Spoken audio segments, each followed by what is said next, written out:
himself hidden from the warmth below.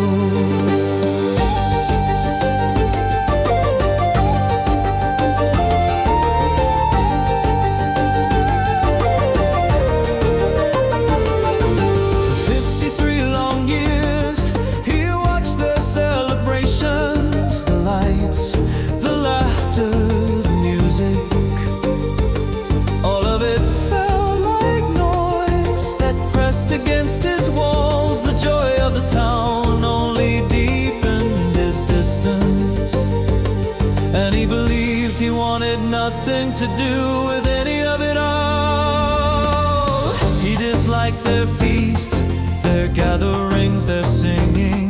To him it all looked exaggerated and loud, a world where he didn't belong, and slowly a decision formed in his mind.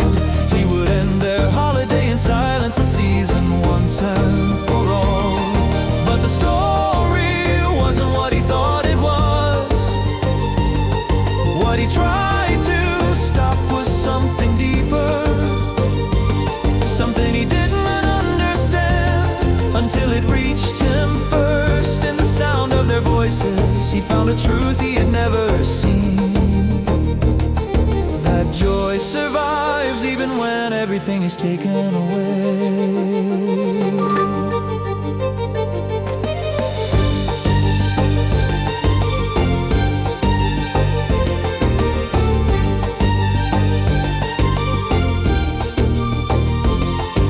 He crafted a disguise and descended into the town, with Max at his side on the quietest night of the year.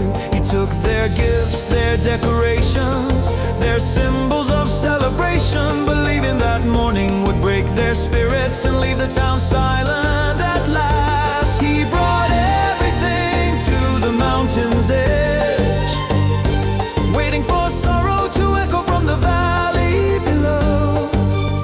But instead of crying, he heard them singing together with the same warmth as before. No gifts, no lights, just voices rising as one. And the story wasn't what he thought it was. What he tried to break was unbreakable, held together by the people he never understood. Their unity reached him on that cold morning, and something changed inside his chest. A heart long frozen began to open.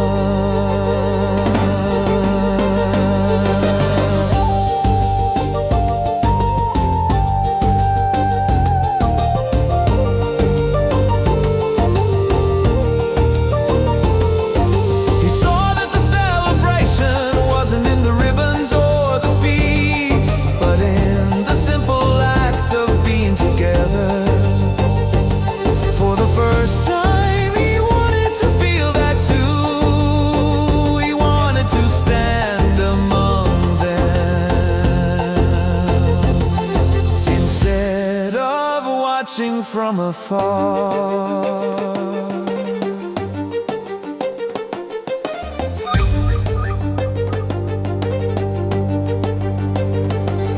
So he carried everything back, returning each gift, each piece of their holiday.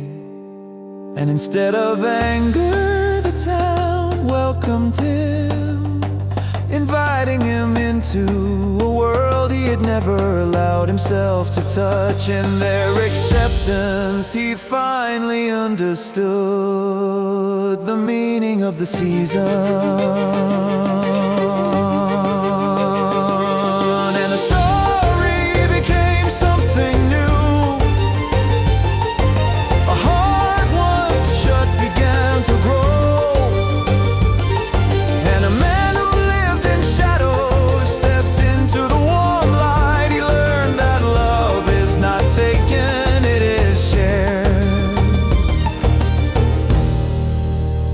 And for the first time,